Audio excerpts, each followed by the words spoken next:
Welcome to Taiwan Talk. I'm Sheree Felice, and this week I'm joined by photographer and artist Cody Ellingham, the mind behind the interactive Future Cities Taipei installation. Listen in as he tells me about his inspirations, his life as a wandering artist, and the work that goes into creating a vision of the future.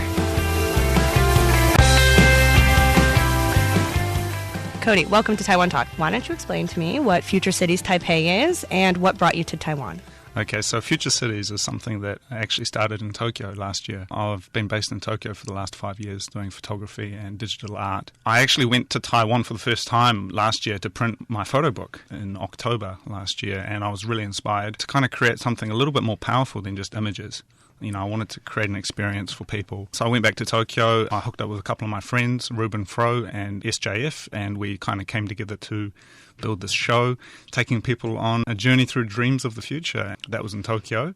And then we decided, well, we might as well come back and do it again in its spiritual home, which is Taipei. So we've got our show coming up next week, and we're really excited. Is this installation based on the future of what Taiwan would look like? Yeah, so the way it works is, I mean, as I said, last year we did our show in Tokyo, but really it was inspired by my time living in Taiwan, because I was here for about a month while I printed my photo book, and just the vibrancy of this city really inspired me. So we went back to Tokyo, we gave it a shot. For just 2 days we had the show, we scanned Tokyo, we made this journey through Tokyo, but this time round we're coming back to Taipei and we're scanning Taipei. We're making this journey through the past and the future of Taiwan. I think people are going to recognize parts of their city, and that's really the beauty of Future Cities, is each time we go to a city, we're doing a new show, and you have to be there to see it. 2 days only. My friend Ruben, he's coming later today, arriving in Taiwan, and for the next week we're going to be scanning the city and making music, basically being inspired by this beautiful place. Tell me, what is the installation like? It says interactive, but it doesn't really give a lot of detail of what our installation is going to be like.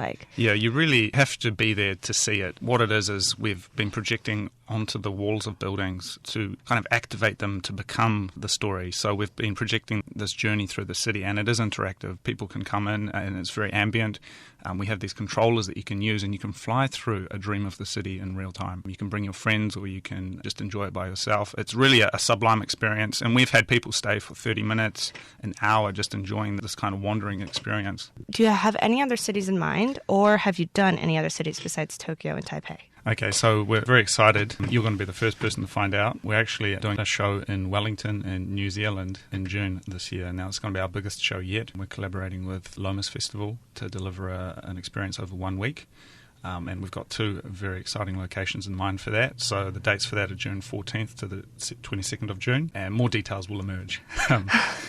Since it's 2 days long and it's an interactive installation, does each day differ, or is it the same thing each day? That's the beauty of the show, is that it actually unfolds over time. So based on what people have done and the inputs that we get, so it's very dynamic, and it actually changes each time. So, it does? Yeah. Okay. So it's never the same. So, okay, let's paint a picture. So if I were to go to this April 21st, you said, correct? April 20th and 21st. April 20th and 21st. Saturday and Sunday, yeah. Okay, so if I were to go to this April 20th, I'm able to give you my feedback, so then the installation will change according to what, maybe not exactly what I think, but what a majority of people will think in the installation? It's not something that's necessarily conscious. Basically, the way you interact with the show using these controllers, the way that people move through the venue, we're able to actually bring that information into the show to dynamically change it.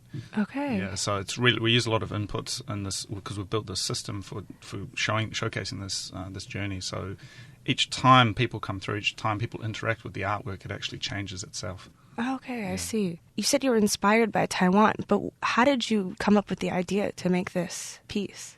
I mean, just hanging out with some of my friends in Taiwan, you know, hooning around on scooters, seeing just the way that Taiwan, in many ways, it resembles, you know, Tokyo, but it also resembles other places in the world, you know, mega cities, and just this dynamic vibrancy to the place, you know, the skyscrapers and then the markets and all of this stuff. There was so much energy to it, and I wanted to be able to show that more than just video, more than just photography, but actually to feel what that is like. How long did you live in Taiwan for? I was here for a month last year. And how long are you here now? I'm here 3 weeks. What other art projects have you done in Asia? Okay, so this Future Cities is actually part of a bigger project called Derive.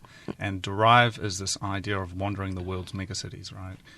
So I spend a lot of time in the middle of the night going out into the places like Hong Kong, Shanghai, Tokyo, and trying to capture really the essence of these cities and turning that into photography and artwork. At night? Yes. How does the city change between day and night? I mean, it's literally day and night, right? But Yeah. actually, the city itself, it really emerges in the night. There's sort of this dreamscape to it, and you can kind of imagine things and then they come to reality. Yeah. I like how quiet the streets are at night. I think it's really nice.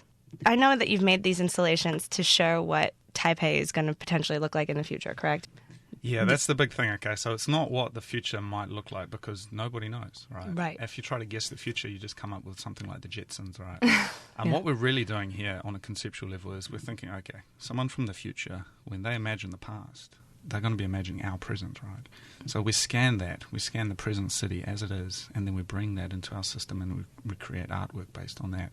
So they're remembering the past, which is, for them it's the past, for us it's the present, and then somewhere in between there is the future.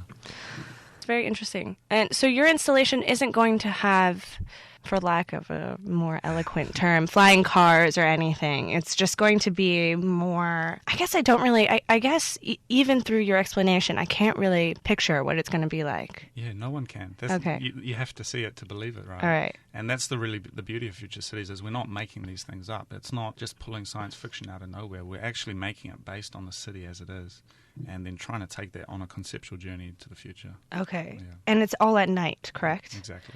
Does it have kind of a nightmarish quality to it? I don't think kind so. of dark? It's a very family-friendly thing. We've had people bring their children to the show. It's something that I think a lot of different people can enjoy.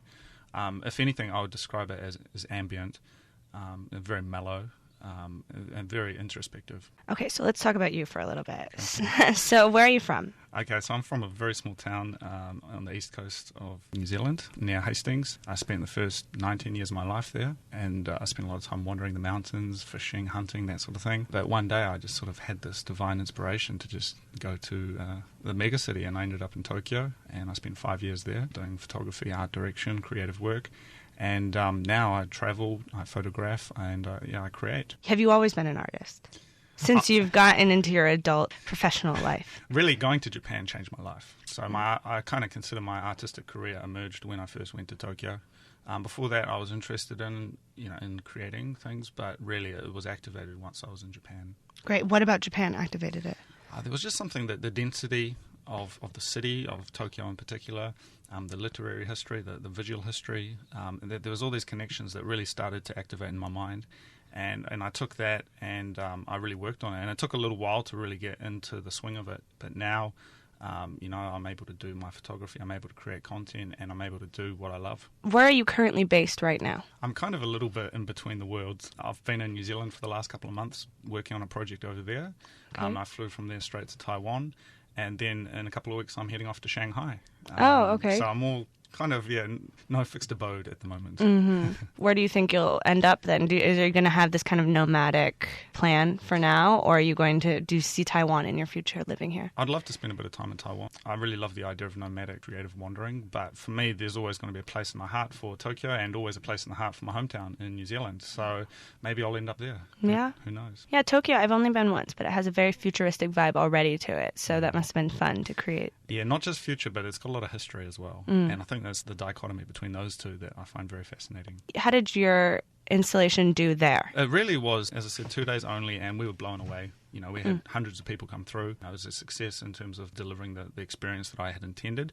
And it really gave me the validation that this was something that I need to really commit my life to, this idea of creating experiences for people as an art form. After this, what are you doing in Shanghai? In Shanghai, I'm looking to take a little bit of time to photograph the city again. I went last year. Absolutely inspiring place. It is the future. There's just so much going on in Shanghai. You think more so than Tokyo? Tokyo it's a funny thing. Tokyo is really a future imagined 30 years ago. Shanghai is a future imagined today. So it's a little bit of a different beast. So I'm going to be there for a week shooting, hopefully, what's going to be my next photo book.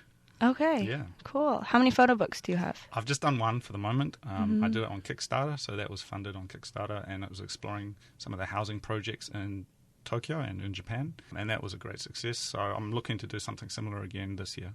I would actually really like you to explain more about what you just said about Shanghai being the future that is imagined now and Tokyo the future that was imagined 30 years ago. I'd like you to explain that. Why do you say that?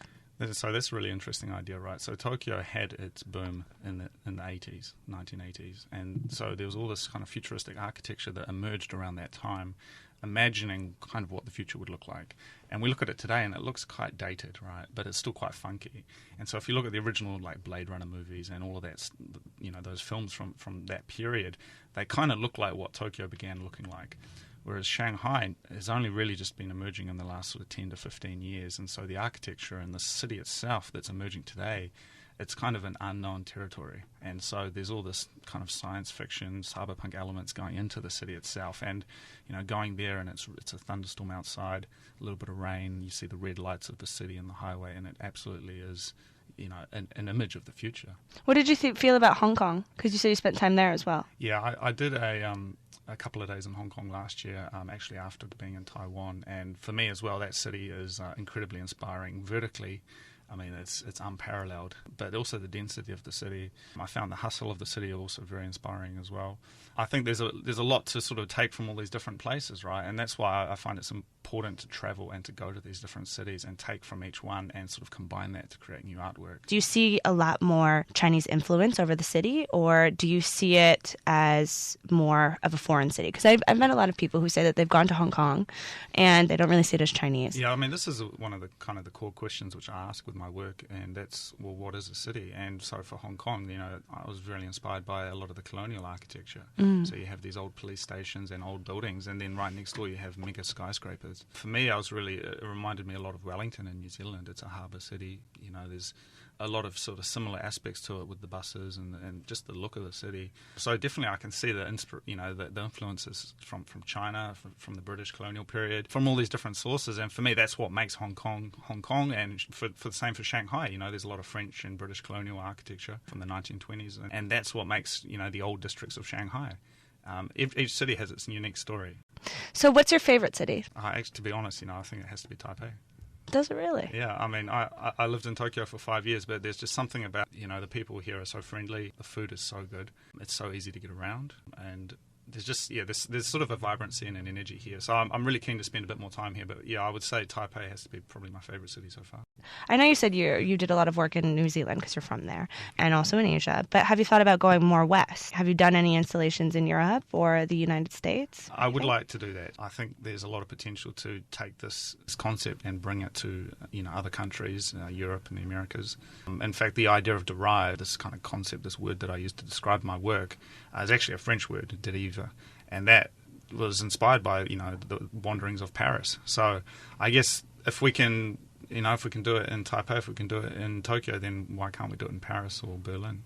So Derive is another collaborative company that you started, or what is it? It's kind of I like to think of it as a group of creative human beings. So it's me and my friends, and we go out there, we photograph, we explore, we wander the cities, and we make stuff. So it's like your club, your artist club that you invented. Yeah. Okay. And you guys are sponsoring Future Cities Taipei.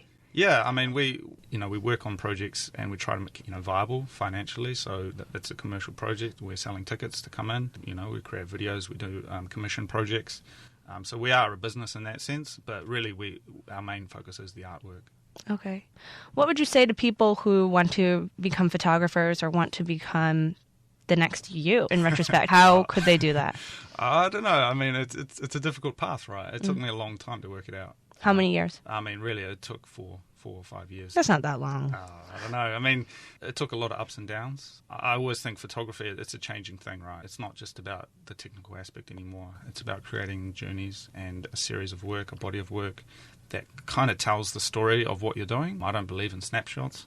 I believe a photo should tell the story of 50 years, 100 years, all of time in one image. How do you capture that? You have to go and you have to really see things, right? And so I very rarely photograph people. I'm almost always looking at places and architecture and landscapes because with that you can capture the story of time. And for me, that's really the challenge, is how do you tell the story of Hong Kong, not just today, but of the last 100 years. Wow, interesting. Tell me, you say it was ups and downs. What did you think are some of the hardest things about being an artist or trying to make it in this field? I can't tell you how many times I've been broke. I can't tell you how many times I've been on the edge. But that's what sharpens the sword, right? You can't do it on a full belly. You have to be hungry for it. And so, I get up in the morning, I don't have breakfast, I just have a coffee and I go. I do it and I hustle. And that's something that if you can keep doing it and you can keep nailing it, then, I think you can do it. So after this success you've met now, how are you staying sharp? I try to keep humble. I know I've still got a long way to go. I'm very appreciative of my mentors and of the people around me. And I try to not let it get to my head, for sure. I read a lot. I try to keep myself on the level. Who are some of your inspirations? I'm a big literary fan. I read a lot of Japanese old stories from, 100 years ago. I love Mishima Yukio's work, a lot of the Japanese authors. Film, everyone asks, are you inspired by film? But yeah, kind of, but not really. I mean, where my work comes from, it's really a more of a conceptual place. I read a lot of philosophy, a lot of metaphysical stuff, and I bring that into the work. Okay, yeah. Great. So if someone wanted to get their hands on one of your photo books, how would they go about doing that? Just go onto the internet and go to derive.tokyo, DERIVE.tokyo, and you can find it all there. And, okay, so if someone were to buy tickets or if someone is interested in going to this show, how do they go about it? Yeah, so the show is April 20th and 21st, 10 a.m. till 9 p.m, and it's at Venue in the basement first floor, number 10, Lane 107, Linton North Road, Zhongshan, Taipei. And it's $200 Taiwan at the door. At the door, so that you can't buy tickets in advance? No. It doesn't really matter what time they come. They're going to be able to have the same interactive experience. Yeah, just come anytime you like. Bring your friends, bring your family, and come in and enjoy Future Cities Taipei. Okay, great. Well, thank you so much for the interview.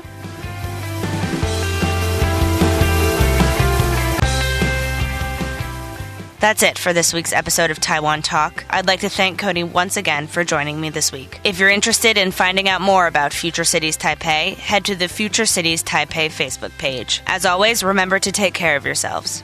I'm Sheree Felice.